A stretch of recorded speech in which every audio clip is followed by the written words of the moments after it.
ఇక డీటెయిల్స్ చూద్దాం. తెలంగాణ ప్రభుత్వం కీలక నిర్ణయం తీసుకుంది. లగచర్ల భూ సేకరణ నోటిఫికేషన్ ను రద్దు చేసింది. లగచర్ల భూ సేకరణ నిలిపివేస్తూ ప్రభుత్వం ప్రకటించింది. 2013 భూ సేకరణ చట్టం సెక్షన్ 13 ప్రకారం భూ సేకరణ నోటిఫికేషన్ ఉపసంహరించుకుంటున్నట్లు ప్రభుత్వం ప్రకటించింది. లగచర్లకు చెందిన 632 ఎకరాల భూ సేకరణ నోటిఫికేషన్ ను రద్దు చేసింది. 580 మంది రైతులకు చెందిన భూ సేకరణ నోటిఫికేషన్ ఉపసంహరించుకుంది.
తెలంగాణ ప్రభుత్వం కీలక నిర్ణయం తీసుకుంది. లగచర్ల భూ సేకరణ నోటిఫికేషన్ ను రద్దు చేసింది.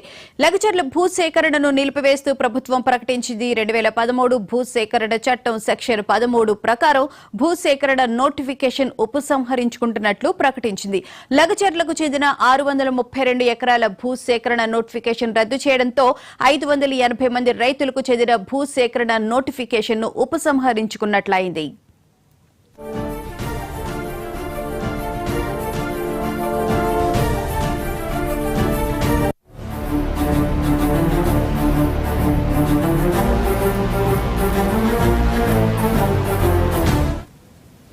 తెలంగాణ ప్రభుత్వం కీలక నిర్ణయం తీసుకుంది. లగచర్ల భూ సేకరణ నోటిఫికేషన్ ని ఉపసంహరించుకుంటున్నట్లు తెలుస్తోంది. దీనికి సంబంధించిన పూర్తి వివరాలను మా స్పెషల్ కరెస్పాండెంట్ శ్రీకాంత్ రెడ్డి తెలుసుకుంది.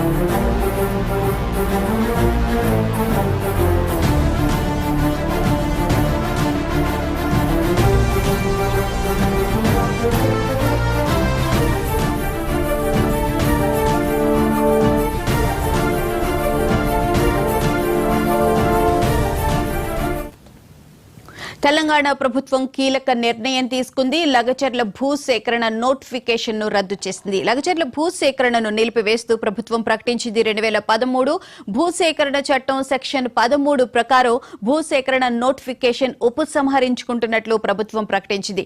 లగచర్లకు చెందిన 632 ఎకరాల భూ సేకరణ నోటిఫికేషన్ రద్దు చేయడం వల్ల 580 మంది రైతులకు ఊరట లభించినట్లయింది.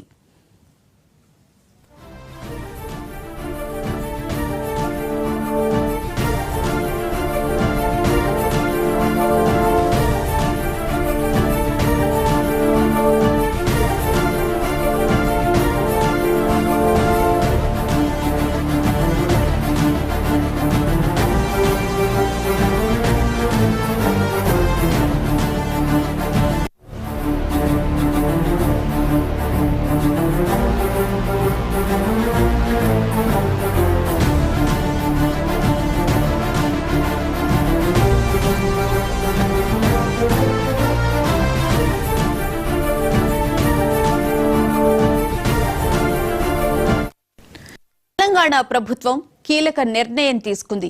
లగచర్ల భూసేకరణ నోటిఫికేషన్ ను రద్దు చేసింది.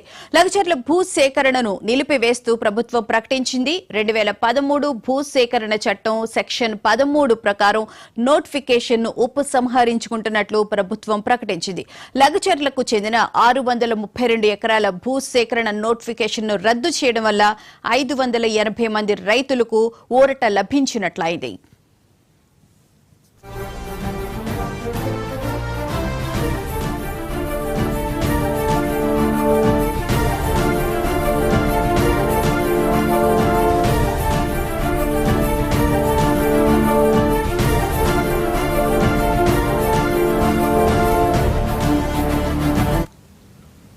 తెలంగాణ ప్రభుత్వం కీలక నిర్ణయం తీసుకుంది. లగచర్ల భూసేకరణ నోటిఫికేషన్ ను ప్రభుత్వం రద్దు చేసింది. ఇదే అంశానికి చెందిన పూర్తి వివరాలను మా స్పెషల్ కరెస్పాండెంట్ శ్రీకాంత్ లైవ్ లో అందిస్తారు. శ్రీకాంత్, చెప్పండి, రైతుల పోరాటం ఫలించిందని చెప్పి అనుకోవచ్చా? లగచర్లకు సంబంధించిన భూసేకరణకు సంబంధించిన నోటిఫికేషన్ ను ప్రభుత్వం రద్దు చేయడం జరిగింది. సో డీటెయిల్స్ ఏంటి?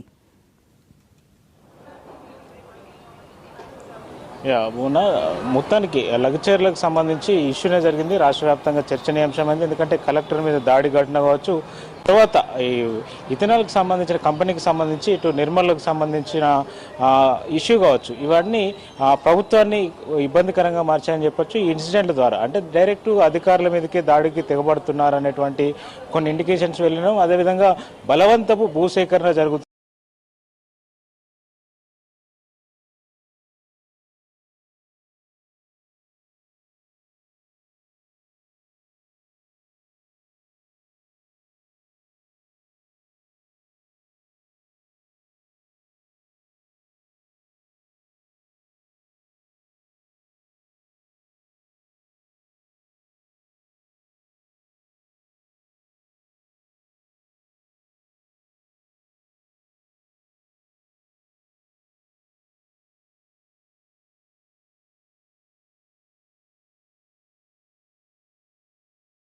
సెక్షన్ 93 ప్రకారం ఉపసంహరించుకుంటున్నట్టు ఇటు ప్రభుత్వం సర్క్యులర్ అయితే జారీ చేయడం జరిగింది. దీంతో ఆ ప్రాంత రైతులకు ఇది ఉపశమనం అనే చెప్పవచ్చు. ఎందుకంటే పూర్తిగా సాగులో ఉన్న భూములనే ఇందులో తీసుకున్నట్టుగా తెలుస్తుంది. అయితే మెయిన్గా ఫార్మర్ విలేజ్లో వద్దు అని చెప్పి అక్కడ రైతులు కావచ్చు, గ్రామస్తులు కావచ్చు, లగచర్ల ఇన్సిడెంట్ అప్పుడు చెప్పిన పరిస్థితి కనిపించింది. అయితే మెయిన్గా సీఎం రేవంత్ రెడ్డి ప్రాతినిధ్యం వస్తున్నటువంటి కొడంగల్ కాన్స్టిట్యున్సీ కాబట్టి అక్కడ ఆ ప్రాంతంలో పరిశ్రమలు వస్తే ఆ ప్రాంతం అభివృద్ధి చెందుతుందని చెప్పి సీఎం రేవంత్ రెడ్డి పదే పదే చెప్తున్నారు. అయితే అక్కడ ప్రజల అభీష్టం మేరకు నడుచుకుంటాను, ఆ ప్రాంత ప్రజలను నేనెందుకు ఇబ్బందులు గురి చేస్తానని చెప్పిన పరిస్థితి కనిపించిన నేపథ్యంలో ప్రభుత్వం తాజాగా ఏదైతే ఉపసంహరణ చేసుకుందో భూములు ఆ ఫార్మా విలేజ్ని రద్దు చేస్తున్నట్టు ప్రకటించిందో దీన్ని అయితే అక్కడ ప్రజలైతే హర్షం వ్యక్తం చేస్తున్నట్టు పరిస్థితి కనిపిస్తుంది. ప్రస్తుతం ఆ జైలుకు వెళ్ళినటువంటి పరిస్థితి అంటే ఇది కుట్ర కోణం దాగి ఉంది. కలెక్టర్ ఐఏఎస్ స్థాయి అధికారి మీద దాడి జరిగిన నేపథ్యంలో కుట్ర కోణం దాగి ఉందనే విచారణ నేపథ్యంలో అదైతే ఎంక్వైరీ అయితే కొనసాగుతుంది. ప్రస్తుతం